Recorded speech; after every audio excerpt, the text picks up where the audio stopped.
Hello, it's Pete from MyJewelryBench.com. Today we're going to work on this cool little setting. I had a customer send me a message on YouTube. Baby Jesus wanted to know if I could show him how to model stones along a curvature and then recess them into the setting, somewhat like a Pave setting. So I'm going to show you several different ways of accomplishing this, and we're going to cover those in detail in today's video. I want to say thank you for all of those who are watching. I'm almost up to 7,000 subscribers, and it's because of all of you that makes that work. If you're not a subscriber, please consider subscribing now. And if you like this video, you find it helpful, please hit the like button. So please remember that you're going to need the Jewelcraft add-on for Blender. I'll put a link in the description below where you can go see a video of how to install that and where to get it. So remember, you can always check out myjewelrybench.com, which is my main website where I cover 3D printing jewelry, watch repairs and restorations, as well as jewelry designs. In addition to that, you can also check out blendergems.com, and that's my site where you can download models for 3D printing, mostly for right now the jewelry industry. I will be expanding that to include game assets very soon, but pretty much everything on that website right now is jewelry oriented. And you can get free stuff as well as a copy of Blender Gems, my jewelry library there, and create an account there, and you'll always have access to anything you purchase or download for free.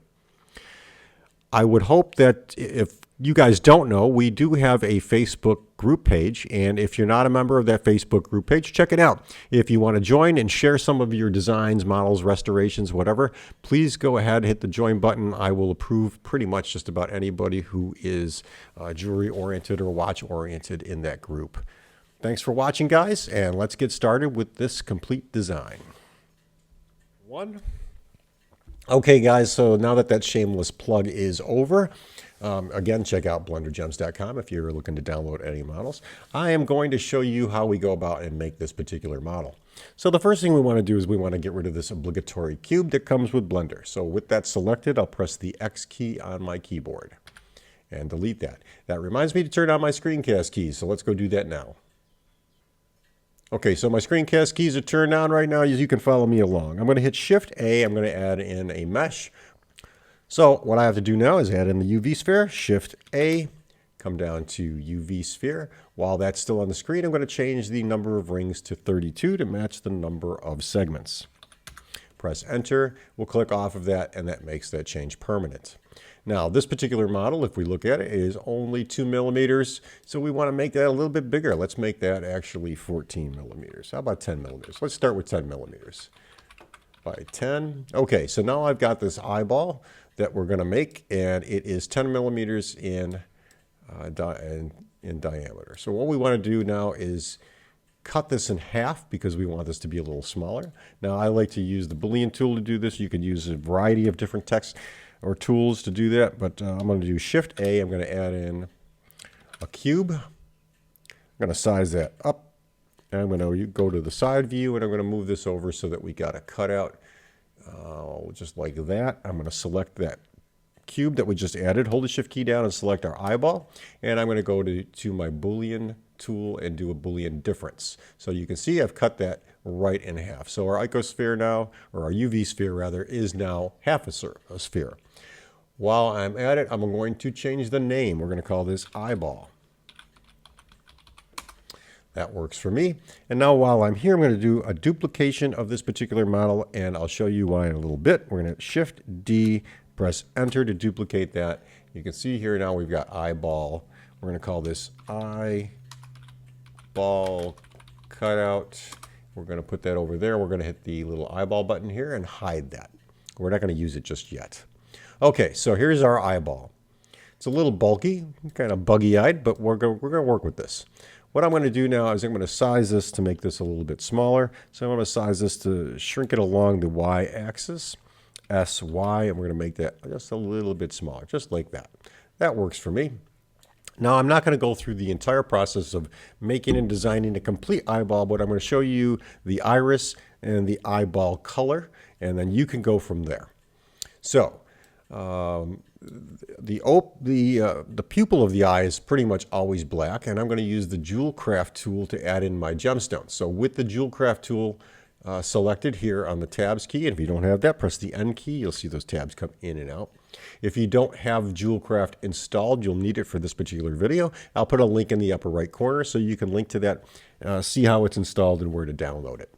Okay, so I've got that open. I'm just going to open up these two little options under Jewelcraft, and we want to add in a gemstone. So I'm looking for a black stone. I don't know if there's a black stone in here, but we're gonna go to how about sapphire for the, we'll use that for the pupil.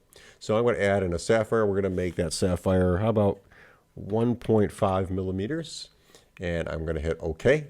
And now we've got our sapphire, and if I pull this up, you can see it's right there. It's going to be a dark stone, which is kind of good for what we're going to do.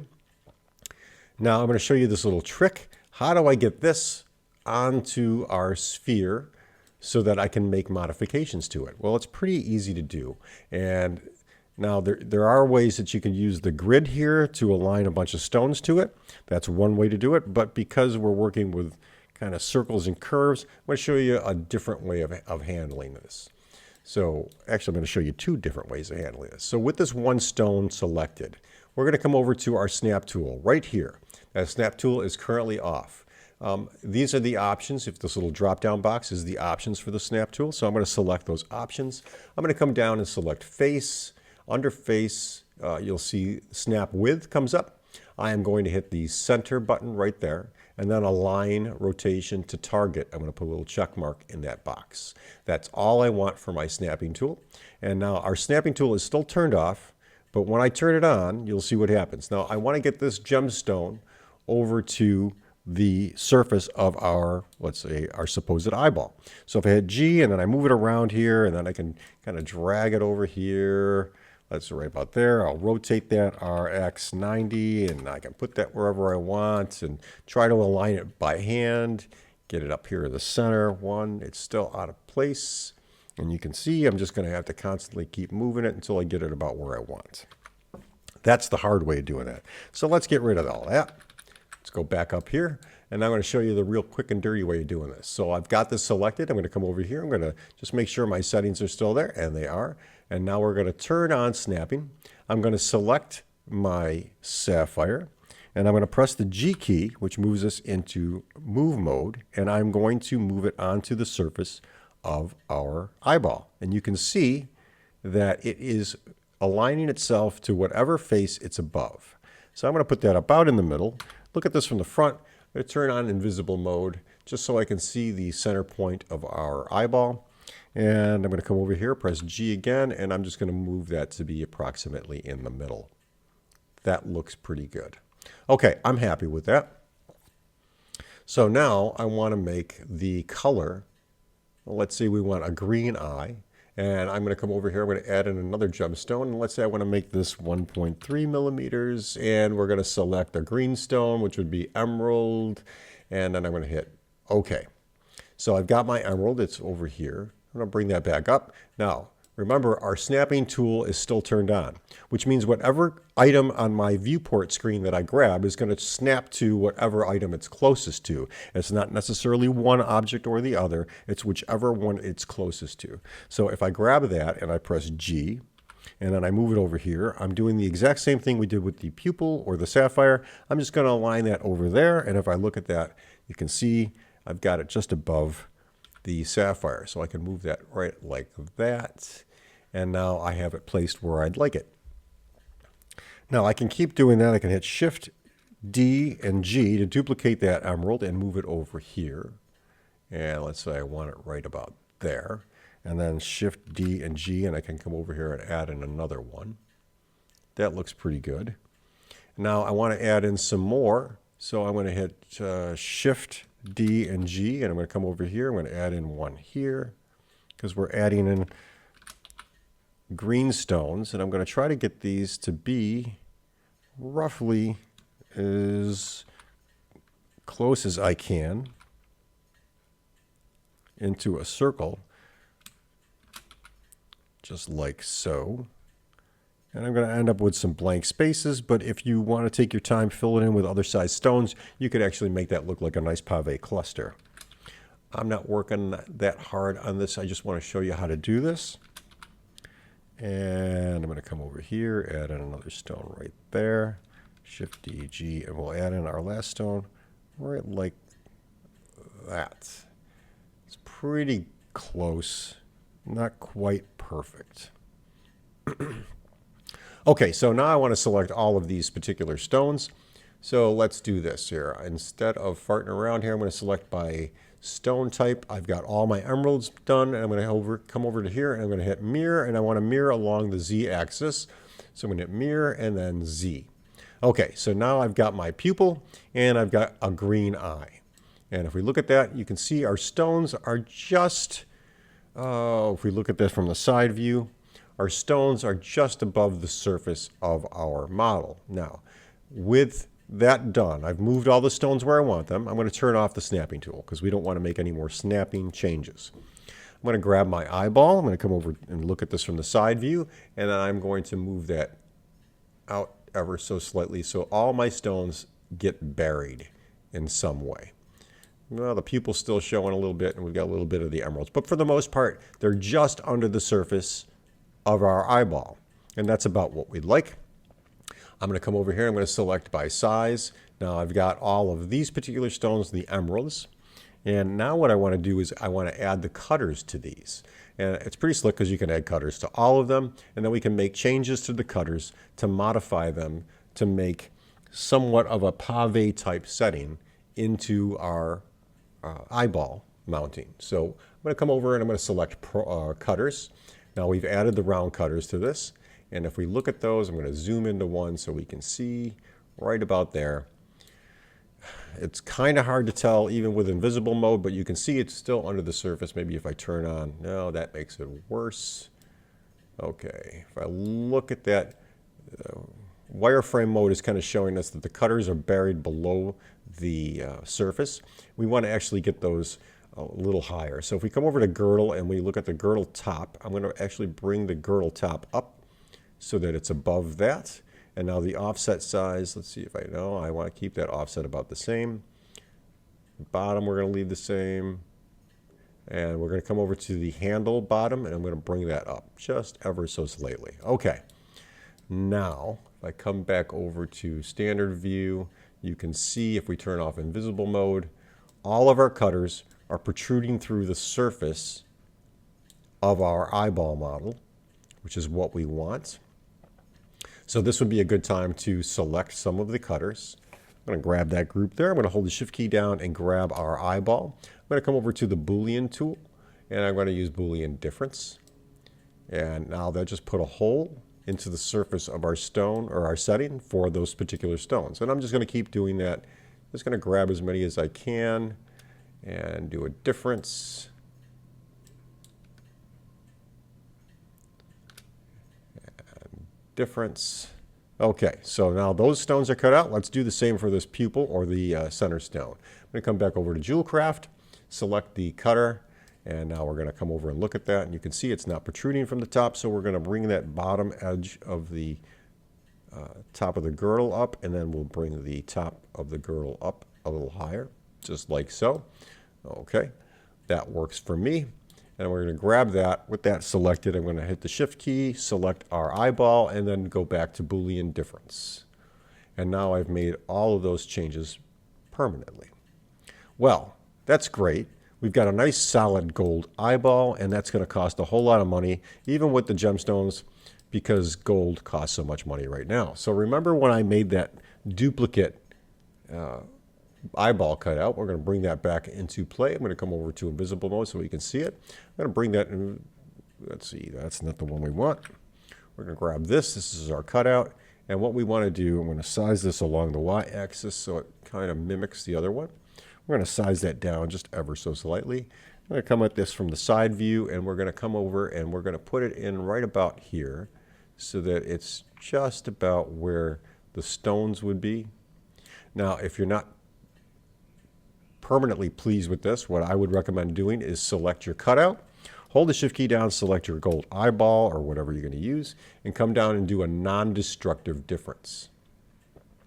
Now I can see, if I zoom in here, that I have material still holding in the gemstones that we added, and yet we have a cutout here. Now if I want to apply that temporary that temporary cutout, I can go to my modifiers tab and hit the apply button, or I can make changes to it. For instance, if I want to make this a little bit wider along the y-axis, so if I hit SY, I can make this particular model a little bit bigger, SY, and I can come in a little harder, and you can see if we hide that, the amount of cutout that we have on all our stones, which if we look at this from the back view, we need this amount of material to hold in our stones, especially when we're applying pressure to set the stones.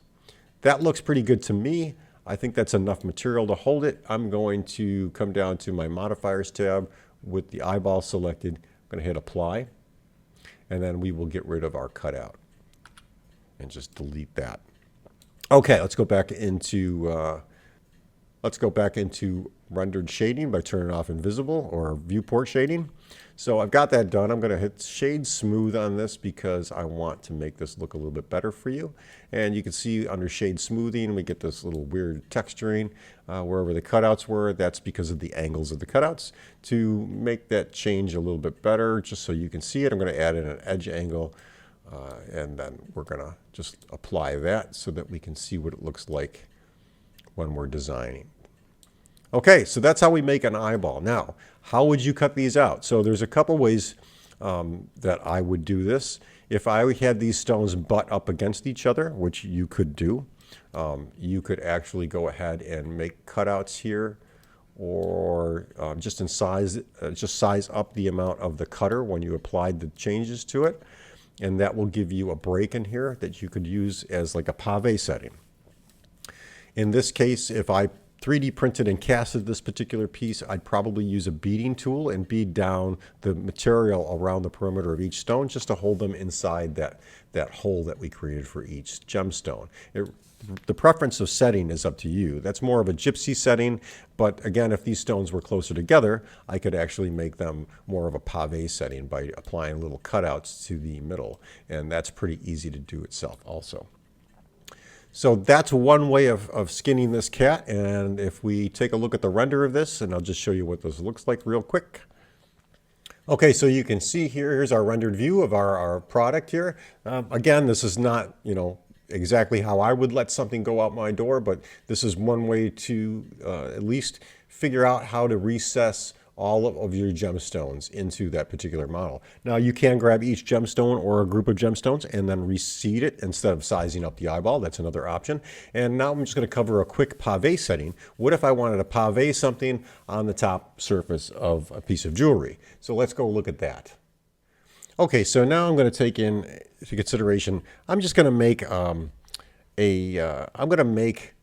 pendant with 3 lines of diamonds going through it, and I'm going to pave set them, or create a pave setting for those particular stones. Each of the stones is going to be 1.2 millimeters in size.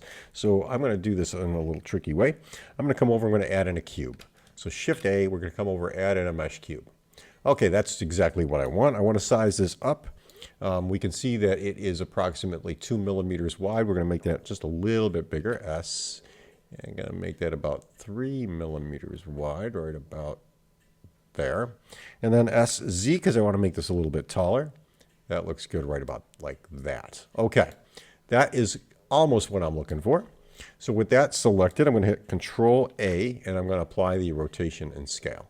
With the rotation and scale done, I can hit Tab. I'm going to come over and use my edge tool right here. Grab the edges. I'm going to grab this particular edge, hold the Shift key down, and grab the opposite edge on that side. And now I'm going to press Control B to add in a bevel. So I'll pull my mouse out. I'm going to get right to about there, and I'm going to round this up just like so. Okay, that gives me a nice curvature all the way up and down this particular piece. And we can take this particular face. I'm going to grab this face here, and I'm just going to bring that in and make that a little bit smaller, just about like that. I think that looks pretty good. If I go back into object mode, you can see that's the kind of pendant that I'm shooting for. Okay, so now what I want to do is I want to pave set a bunch of stones in here. So as I showed you before, you can grab a stone and you can flow it along the top here. That's one way of doing it. So if I grabbed a diamond, let's just come over to Jewelcraft. Again, we're going to open up these two little tabs. We're going to add in a gemstone. And like I said, these are going to be 1.2 millimeters. I'm going to grab that diamond. I'm going to select it. I'm going to come over to my snapping tool, select face, center, and then put a check mark and a line. And then if we come over to our gemstone right there, and I press G, and then I can move it to the front. Oops, it's not snapped. To turn on your snap tool. If I press G and I grab that, you can see I can line that right up to the front. So if we look at that, let's see here, G, and I'm going to put that right in the middle, right like so. Okay, so that's one way to do it. So I could take that, hit Shift D, and then duplicate it, then G to move it wherever I want. And again, I'm going to bring these right to about here. And I could just keep going and going and going. Now, I don't want to do that, so I'm going to get rid of this. I'm going to hit X to get rid of this diamond. We're going to select our pendant, press Tab.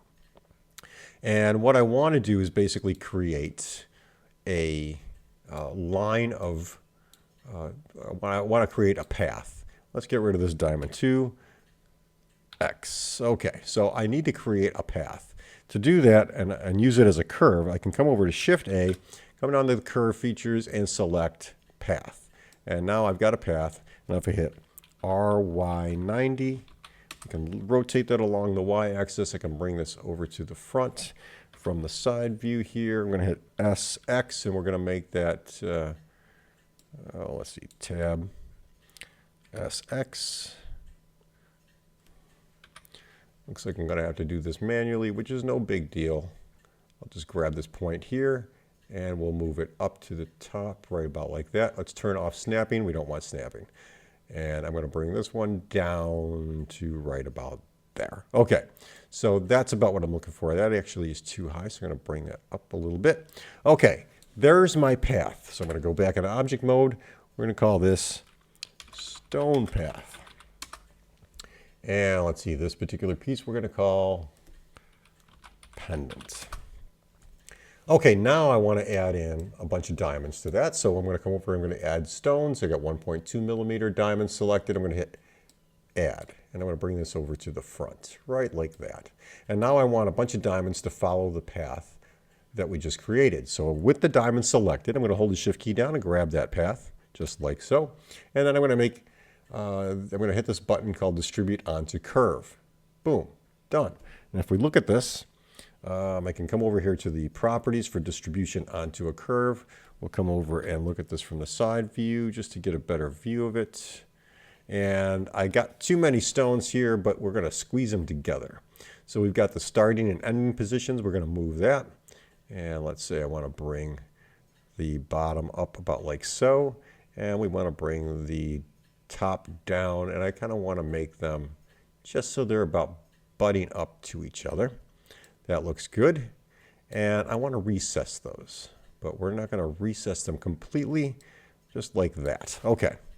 Now I want to take these and I want to Shift Duplicate and press Enter. And I'm going to move those off to the side, just like that. Now I'd like to line these up to my pendant, so I could turn on snapping, hit G, and then you can see I can kind of form this up to wherever I want it. So if I come over here to 3, and let's see, G to move this, and it's not really working because of the way I'm angled, but that's about where I'd like it. Right, like so. I want these to be just butted up against each other, just like that. Okay, so far so good. And now we're going to grab this and we're going to do Shift D and then G, and we're going to do the same thing. We're going to move that over to the other side. And I've got these as close together as I can, just like that. Okay, I'm liking the way that's looking so far. So now what I can do is I can come over to Select by Stone, and I'm going to turn off snapping, and I'm going to move these in ever so slightly, just so that they're below the surface, and S, Y, and just kind of bring them in a little bit so that they're about touching. Well, that's not going to work. I may make this a little bit bigger along the Y-axis, just so we're covering up just like that. Okay, That's the look we're going for.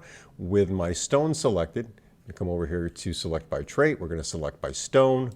And now I can add in the cutters. Now the cutters being so close together, this is going to give us a good pave look. So I'm going to come over to cutters. I'm going to add that in. And remember from the earlier part of this video, we adjusted the bottom size of the handle. So we move that up, boom, like that. And we're also going to adjust the bottom part of the girdle.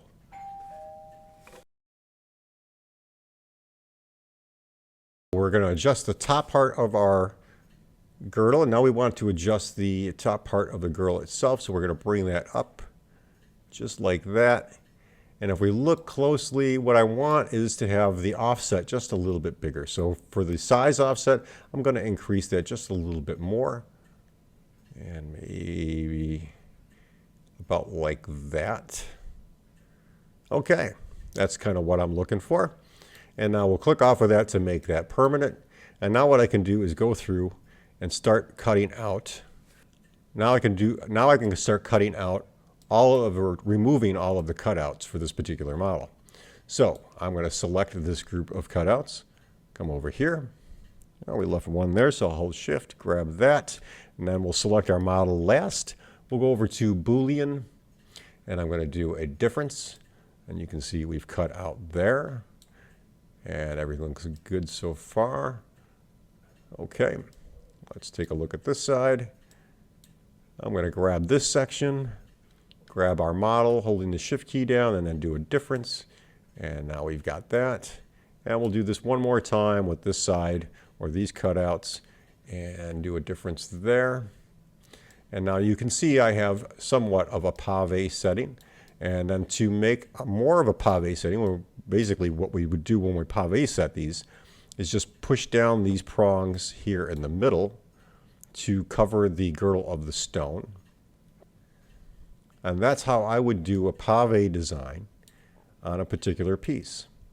So I'm going to just give this a white material texture, and we're going to render this one out real quick so that you can see what this looks like.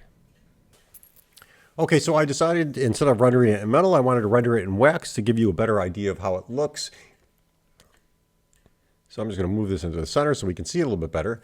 And now what I want to do is show you basically what I do at a close-up angle, turn off the camera view, and we're going to come over here to render mode. And I'm going to zoom in, give this a second to catch up. Actually, we'll go over to this mode here. And if we look closely, you can see we've kind of got a pave type setting in here where we can push in the corners or the beads over onto the diamonds, and that allows us to work with it. And one last thing I'm going to cover here real quick. I'm going to show you one more thing. Add in another UV sphere. We're going to size this up a little bit, just like so. I'm not going to make any changes to this. We're just going to leave it the way it is. And remember, with our snapping tool, if we come over faces, and we're going to do center and align to rotation and target. And then I'm going to come over to my Jewelcraft. We're going to come over and add in the gemstone. I'm going to come in and add in a 2mm gemstone just so you can see what it looks like. Press OK. I'm going to bring this up. I'm going to turn on my snapping tool again. I'm going to hit G to select my gemstone, and you can see it aligns itself perfectly. If I come over here and I just place it right like there, now I'm going to turn off my snapping tool, and if I hit the green button here and move this in, I can move it manually. Now, sometimes you'll want to move these. These are all going to be on the local axis. So if I hit Shift D and then G and then I move it over here, you can see that it's on. If I look straight down and I hit both of those, you can see it's on a global axis. We want to select local. So I'm going to hit Control Z, and we're going to grab this G, and we're going to move that around. My snapping tool is off, so let's turn that back on. G, I'm going to move that around like that. And you can see it's still on a global axis. So if I want to adjust this, I can come over to my axis tool and select local, and you'll see the orientation of that changes. And now I can move this particular one in this way by bringing it down. I'm going to turn off snapping, and we're going to bring that down and recess it into the model. And that's how that one should be. And because we're on the local axis still, I can move this one in, just like so. And they're going to be perfectly formed to whatever orientation on the sphere that you align them with the snap tool. Then when you're all done, just go back to global settings. So remember, snap on when you're moving your objects around, turn it off when you're done, and then use the local and global axes to align them correctly inside the sphere if you're going to do a cutout. I hope this video helps, guys, and thank you for the question, Baby Jesus. That was a good question, and I thought I'd show you quick how to do this. So those several different ways of accomplishing this. If you like this video, please give it a thumbs up. If you're not a subscriber, which most of you are not subscribers, please consider subscribing to my channel. And if you want to get notified every time I upload a new video, hit that little notification bell, and you will get a notification on YouTube whenever I upload a new video. Thanks for watching, guys, and have a great day.